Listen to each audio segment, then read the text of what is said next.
father, his name was Cardereon Preister. He was murdered September 10th of 2013 in front of his home on Leland. He was sitting outside on the cell phone on FaceTime talking to a friend, and he was shot from behind. I felt like my life was over because, like I said, although we weren't together, we were still friends, and it was like having to adjust your life to no longer seeing someone that you've seen every day, all day, that you talk to all day long. You know, whether Cardereon liked to play a lot, he was a very funny person, and regardless if I was mad at him or not, he would find a way to make me laugh. After he was shot, like, what did it do to you? What did it do to your life? It completely changed my whole life. That was a life-altering event. Once they pronounced him dead, which was maybe about an hour or so after we had been at the hospital, and they pronounced him dead, that moment was just like I completely shut down. When Cardereon first died, it was like I would attend church, but that's all I was doing was attending. I wasn't there, literally. My mind was gone. It was like I was existing, I wasn't living. What do you think it would take to stop this kind of gun violence? Everybody should just swallow their pride. You don't have to prove that you're this tough individual that, you know, first of all, a gun makes you a coward. Walking away is what makes you the bigger person. I still cry about it. Especially just recently when we went to court a few weeks ago. I had never seen all three people in the courtroom before. Never. I've always seen Matthew there. The other two, because they are witnesses for the prosecution, were subpoenaed to come to court. I wish I was prepared and that I'd known that before I got to the courthouse. When they walked up to the front, and the state's attorney then gave them the subpoenas for the next court date, which is actually in 2 weeks. I sat there, and it was like at that moment, the room got hot, extremely hot, and I just started shaking, and I was shaking, I was shaking, I was shaking, and I got up and I walked out. I walked out, and the minute I walked out was the minute I broke down. I broke down, and Ariel came out, and she comforted me. She was like, "It's okay," and Matthew's mom ended up coming out, and she gave me a hug, and she started crying, and we hugged and we cried together. It's one thing that I've gotten from all of this was learning to forgive, learning how to not hold everybody accountable just because of association.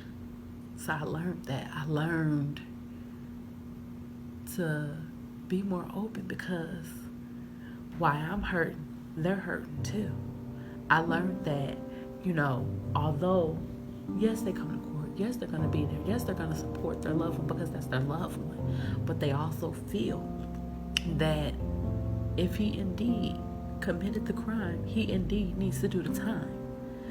So I've had conversations with the family in which, they wanted me to know, yes, we're here in support because that's our child. We love him, but we don't condone what took place.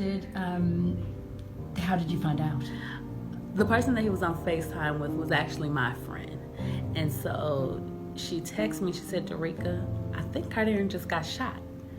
And she said the phone dropped and it was just black. And she was, screaming his name.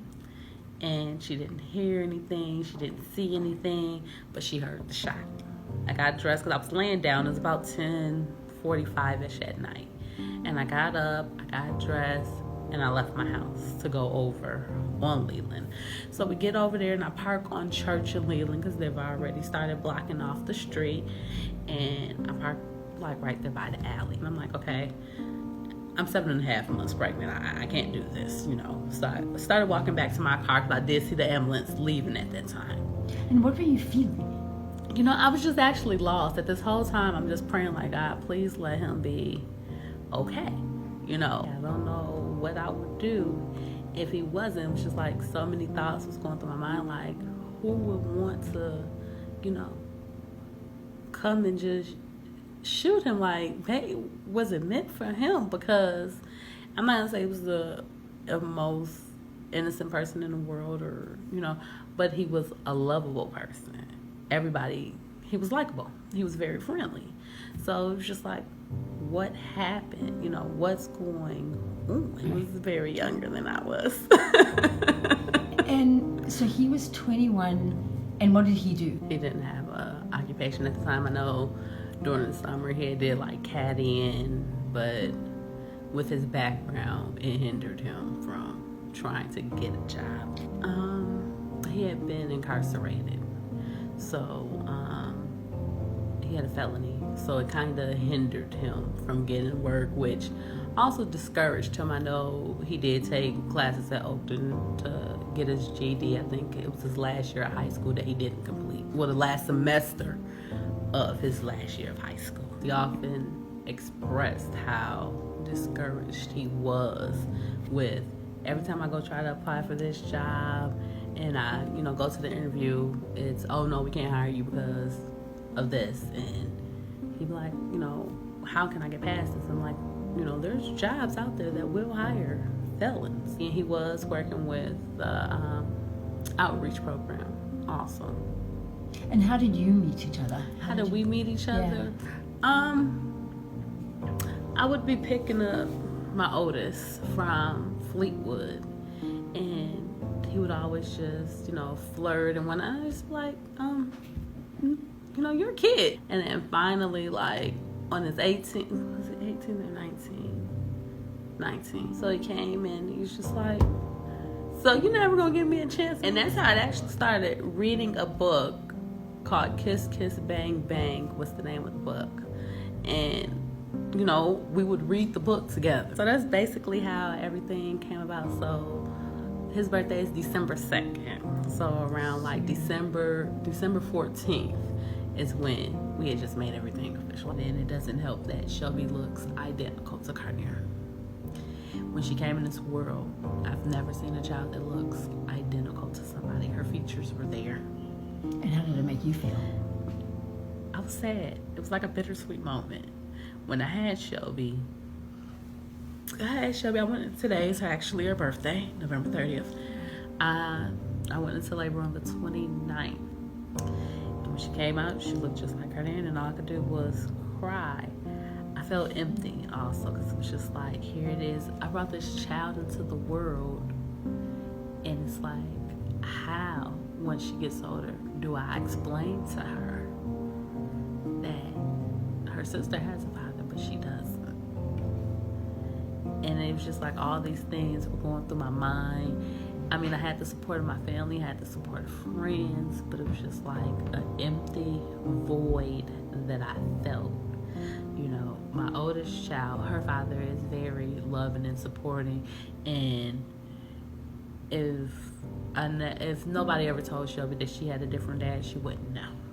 He's loving and supporting to both of the children. Both of the children. They're basically both his, you know. And Shelby will tell you that she has 2 dads. And what does she know about Cardereon? What she knows about, and see, that's, you know, when she was younger, I used to show her, you know, the pictures of her dad. At her first birthday party, we had a whole memorial table for him. And every she'll ask me, like, Mom, is my dad coming back alive? Like, and it's like, no. And like when I was posting pictures on Facebook for her birthday, she asked me, she said, are you gonna post a picture with me and my dad? We got some, don't we? And I'm like, no, you don't. And I don't think she really understands that he's not coming back. And she gets sad about it at times, and then she's herself again. But whenever she asks, can she go see her dad, I take her to the cemetery. Before I used to have to get out of the car, one day she told me, Mom, you don't have to come, I know where to go. And she does. She walks straight there. He was a motivator. He was a supporter. Like, any idea that I came up with and I told him about, he'd be like, oh, you can really do that. So even though he felt sort of stuck in his own life, he tried to really motivate other people to succeed in theirs? Yes. I guess he felt like because the odds were stacked against him, because of his background, those who didn't have, any challenges or barriers preventing them from success, that they can make it. I try not to let my family or my children see me break down. If I ever break down in front of them, that's something that I always say to them, no, Mom's just tired, my head hurts, and they never really know the source of my tears. But if you're making a decision that you have no right to make, you can't play God. And that's what I don't get, how people feel it is okay to play God. Like, who gives you that authority to, okay, I'm going to end this person's life. So how do you see Matthew? Matthew, I'm going to say, over time, my perspective of Matthew have changed. At first, I was very angry. I wanted him to feel the same pain that I felt. I hated Matthew. I hated Matthew with every fiber in my body. And I felt like he didn't deserve to live. And over time, it's just like, I always knew it was wrong to wish death on somebody or harm to somebody. And so over time, as my faith grew back, it was just like, I just want to ask, why? I really just want to ask them, like, what happened? Why? Why? What was it for? Was it worth it? Because you've been in jail at 18. The prime of your life. But I hope that he takes this as a lesson learned. Do you think there is a chance for redemption for him? There's a chance of redemption for everybody. Everybody has some good in them. I believe evil is learned. I don't think these kids value life, theirs or others. A black man already has 3 strikes against him. Right. So it's like they may feel I can't survive no way. The odds are stacked against me. I won't excel. I won't succeed. But then there's 1,001 positive role models right here, male role models right here in this community that have, at one point in time, used to sell drugs, used to, be in a gang or whatever it was that they were doing, that is actually in this community like, hey, young boy, this ain't what you want to do. This not the road that you should take. I've been there. I went to jail. Now look at me. I'm out here. I'm doing better. The streets have no love for you. They don't. And I feel like oftentimes a lot of these friends and family members, they don't show the men the love, or they teach the men that you're not supposed to cry, you're not supposed to have any emotions, you're not supposed to feel anything. You're supposed to be just tough. And that's what it is. When I was young, I used to think only old people died, because that's all I knew was old people died. They got sick and they died, And then when people started getting killed, it was like, wait, it's just sad.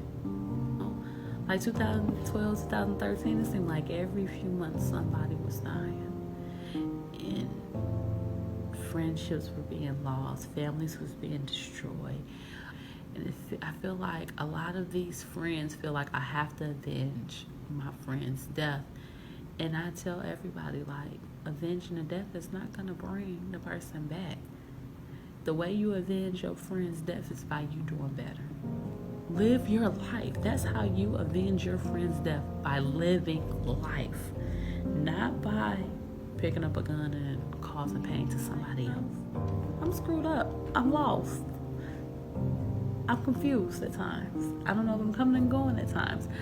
I'm better at times because, like I said, I've learned before when I didn't know forgiveness, when I didn't, know accountability and acceptance and so forth.